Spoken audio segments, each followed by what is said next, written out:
So apparently the only time I get dressed up is when I make YouTube videos now.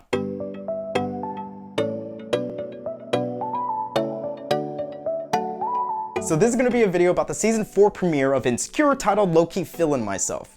I'll give you a minor recap and then we'll analyze a couple things and then we can discuss where we think the show is going to be going. Fair warning, this video is going to have spoilers, so if you haven't seen the episode yet, I suggest watching it first, then coming back to watch this. Unless you don't care, then yeah. But before we get started, thank you for watching. If you're new here, I do post new videos weekly, so if you get to the end of this video and you're like, wow, this guy's rad. Who says rad? Don't forget to hit subscribe and that thumbs up to see more videos like this one. Real quick before we start, I've been watching Insecure since it aired back in 2016, and I've loved it ever since. And I actually just got finished rewatching seasons 1 through 3. Issa Rae is just such a great actress and then a brilliant show creator, and I really just appreciate how Insecure showcases Inglewood and then Black culture, which, if you didn't know, I actually live in Inglewood and am indeed Black. I know, crazy, right? And just being a show that's about such a relatable character, like seriously, I don't know anyone who can't relate with Issa, and if they can't, then I'm probably not friends with them. The show itself just connects with its viewers with such genuine storytelling and then such grounded, realistic dialogue. And in my opinion, I think it's one of the best comedy shows that's out there right now. Okay, enough gushing about the show. I'm assuming if you're here, you enjoy the show just as much as I do, and you're sitting there just waiting for me to actually talk about the season premiere. But one more thing though, I just want to add that I also love that this show focuses on a genuine, strong, like will never be broken relationship between two incredible Black women. So in the opening scene of the premiere, we found out that Issa don't fuck with Molly no more. Okay, so we start off 4 months into the future, and to me, this story structure will never get old. There's something that I love about anticipating a buildup of a future you already know is going to happen. Just in the scene alone, we found out that Issa and Molly ain't cool no more. We found out the block party is about to happen, and so yeah, there's that. Anyway, so we return back to the past, or the present.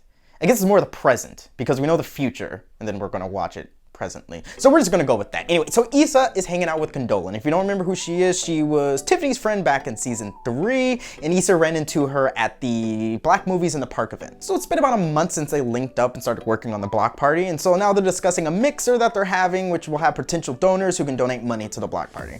Quick reminder. So at the end of season 3, Condola went on a date with Lawrence. Yeah.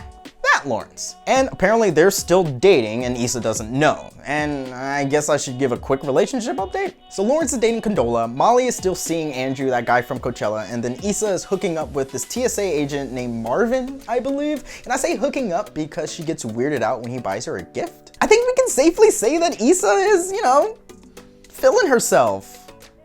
Get it? It's the title of the episode. Gotcha! Okay, sorry. So she's focused on her and she has her apartment right and she's working on the block party. For one of the first times we're seeing her really be driven by her passion and her confidence. It won't last though, so don't worry about that. Anyway, one thing leads to another and then Issa finds out that Condola is dating Lawrence with Tiffany caught in the middle. And before I move on, what do you think about this situation? Like if Tiffany knew that Lawrence and Condola went on a date, even if she thought it was nothing, should she have told Issa?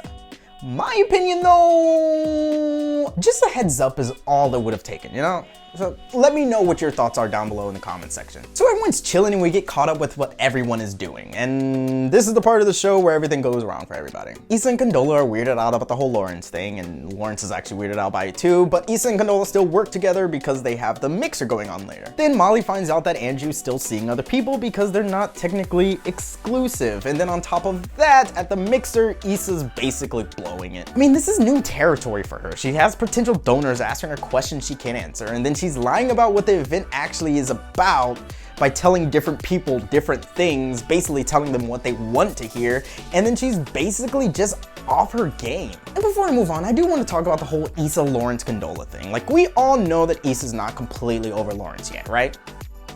Right? She's trying to play it cool, saying that she's totally fine with it, but all that history they have? Speaking of history, did you see Condola's face when Lawrence told her that they were together for 5 years? What do you do in that scenario though? On one hand, you meet this friend, you guys vibe, they support you, you couldn't have put on this mixer without them type stuff. Like, Condola's friendship literally has taken Issa to like a new level. We've never had a season premiere start off with Issa being so together. Season 1, she was a mess. Season 2, she was struggling. Season 3, she was living at Daniel's apartment.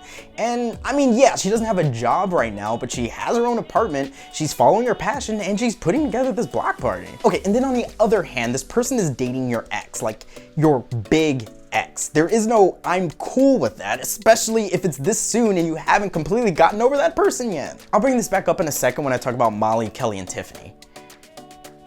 Anyone else notice they all end in E? Anyway, back to the mixer. It's taking place at Issa's apartment complex, and so you have her tenants there that are showing up.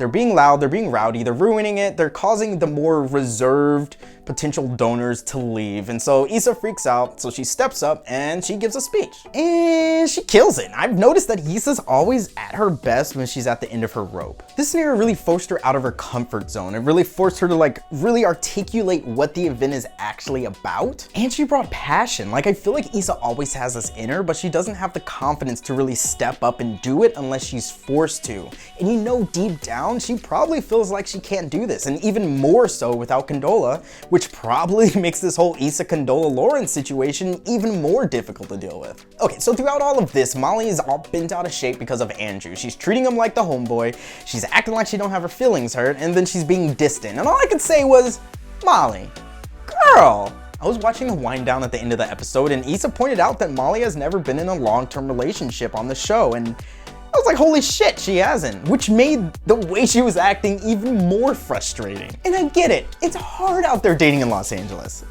I speak from experience, but Molly, she even sent him home in a Lyft after she drove both of them there. Okay, so she does end up texting and apologizing later on towards the end of the episode, which is major growth for Molly if you've been following her character throughout this entire series. And it gives me the feeling that we may actually see Molly tackle a long-term relationship this season. All right, so after the mixer, Issa and Molly are talking about the whole Condola situation. Issa's all gung-ho about it, which you and me both know that's a damn lie. And Molly thinks it's the dumbest idea ever. And get this, tells Issa that she likes her life messy. Wow. I mean, even if I hadn't seen that opening scene, I could tell you that Issa and Molly were gonna have a falling out after hearing her say something like that. But I think this has been something that's been hinted at the entire series, especially back in season 3 where Issa and Tiffany had that conversation about Tiffany's concerns about everyone kind of growing apart. Now, I'm not bashing any of Issa's friends, but Tiffany's about to have a baby. That's going to change everything. Kelly, she's always living that party life and she has a set career, and Molly is always kind of low-key struggling with her job and her love life. And there's nothing wrong with that. Everyone's dealing with something, but I've noticed this for a while now, and I feel like Molly does have a tendency to get jealous of Issa, and it shows. Condola is one of the only friends that Issa's made that really helps her grow on a foundational level, and I think Issa's become addicted to that feeling and that confidence. And is that worth holding on to despite her dating Lawrence? Like, I don't even see how either of them would be able to pull this off. Sure, they could try to keep it strictly professional, but then eventually it's gonna come to the point where it's like they're gonna be walking on eggshells the entire time, and like Molly said, that shit's gonna be messy. Like, even Condola's confused, finding out about Issa ruined the date with Lawrence, but then she goes over to Lawrence's house for sexy time after the mixer. Now, this really didn't feel like a genuine moment though. In my opinion, it felt more like a chess move or claiming her territory. It's like she needed any self-doubts erased by being like,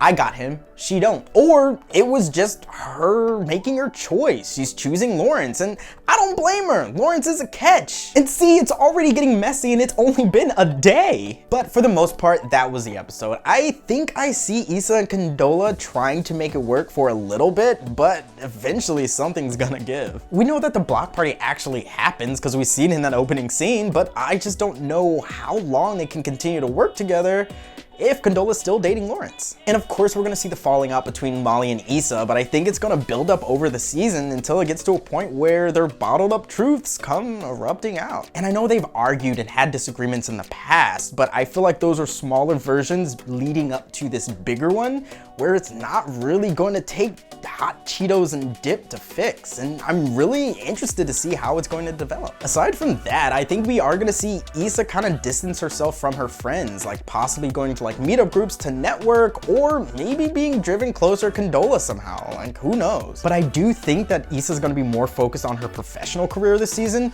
and she will probably end up kind of exploring what she wants from that TSA guy. And from what I'm getting, I don't think she wants a relationship right now, and I don't think she needs one. I also feel like Molly and Andrew are gonna give this whole relationship thing a try, and that's gonna potentially open the door for Nathan to return because he and Andrew are roommates. And obviously Lawrence is still gonna be around, so you might as well just throw Daniel up in there too. Kidding. As for Molly though, I do think it's gonna be interesting to see relationship Molly and see how she handles being exclusive and compromising, because Andrew doesn't take her shit, and he proved that in this episode, and I think that would be beneficial for her, and they may end up complimenting each other. I also think Molly's gonna continue to struggle at work, and I think that's gonna lead to some friction between Molly and Issa. Maybe she becomes more envious of Issa because she's following her passion and being her own boss. Either way, I think this was a great setup for the rest of the season, and like I said, I do like the time jump, and I feel like there is a lot of drama that's gonna be happening, and